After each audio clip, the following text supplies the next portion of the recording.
Hello dear students, welcome back.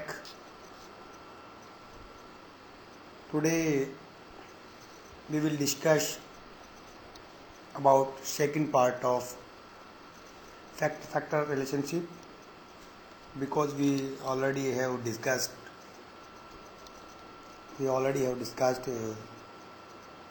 basic concept and introductory portion of this important relationship, that is factor relationship. We will discuss about the different types of factor substitutions.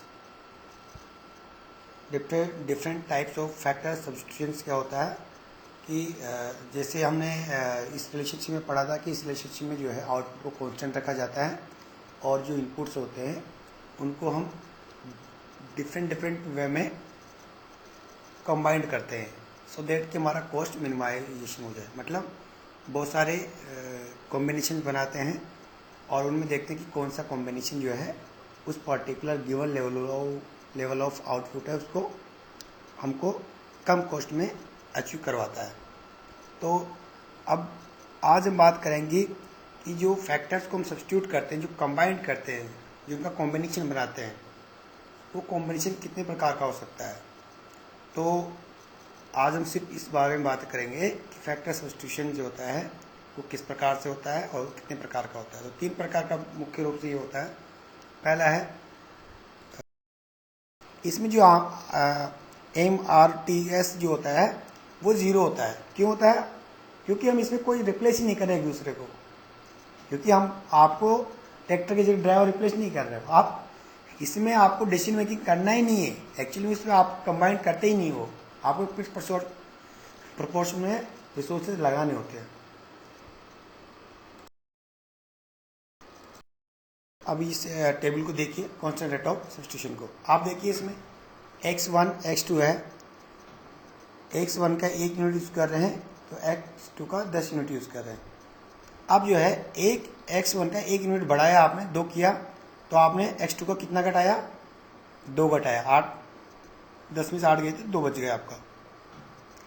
इस तरीके से फिर 1 unit बढ़ाया x1 में, तो आप देखिए सब में 2 का डिफरेंस है। यहाँ पे देखिए चेंज इन x1 और चेंज इन x2 का जितने भी हमने सेक्रीफाई किया है वो 2 यूनिट है। मतलब आपका MRS जो है वो 2 है, जो कि कांस्टेंट है पांचों कॉम्बिनेशन में, पांचों सब्स्टिट्यूशन में। इसको इसलिए बोलते हैं constant rate of substitution. Third और इम्पोर्टेंट जो है वो है डिक्रीजिंग रेट ऑफ सब्स्टिट्यूशन। इसको हम वेरिंग रेट ऑफ सब्स्टिट्यूशन भी बोलते हैं। In this what we do, in this every subsequent increase in the use of one factor replace less and less of other factors, or each one unit increase in one factor requires smaller and smaller sacrifice in another factor। जैसे उसमें हम constant rate 2 के हिसाब से उसमें हम sacrifice कर रहे थे x2 की को यूनिट को, लेकिन यहाँ पे ऐसा नहीं है। यहाँ पे मान लीजिए x1 को आपने 1 यूनिट से इंक्रीज किया, तो x2 को जो है आपकी 5 यूनिट सेक्रीफाई करनी पड़ी x1 के लिए।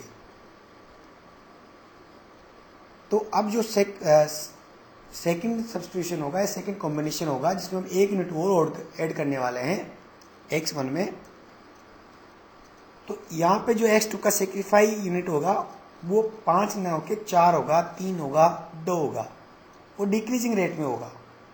तो वही बोल रहा है ये कि इन दिस एवरी सब्सिक्वेंट या additional increase in use of one factor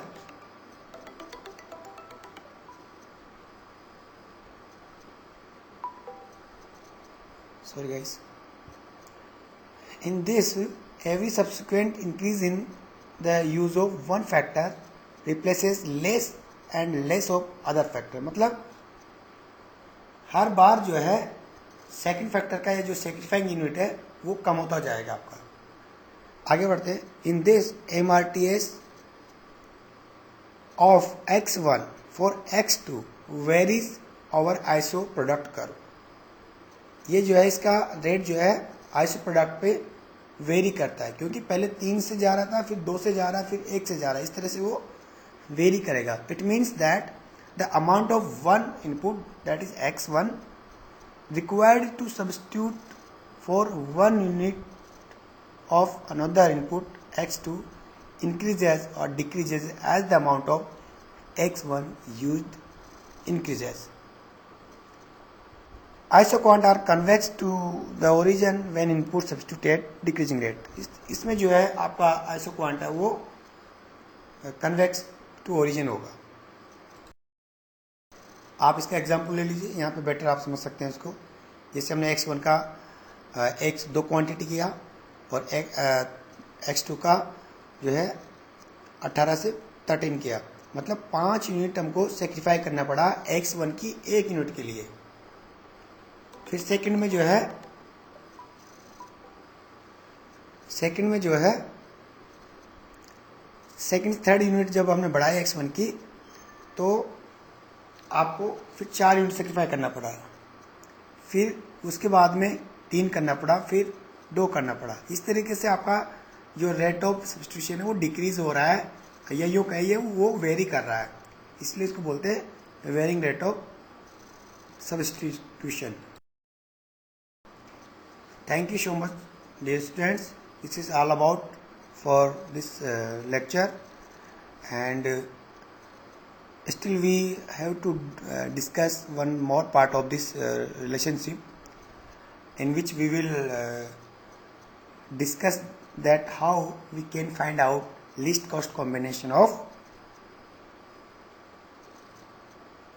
factors combination, या जो list cost combination of factors है उसको हम कैसे फाइंड आउट करते हैं उसको हम डिस्कस करेंगे. Thank you. Stay safe, stay happy, take care.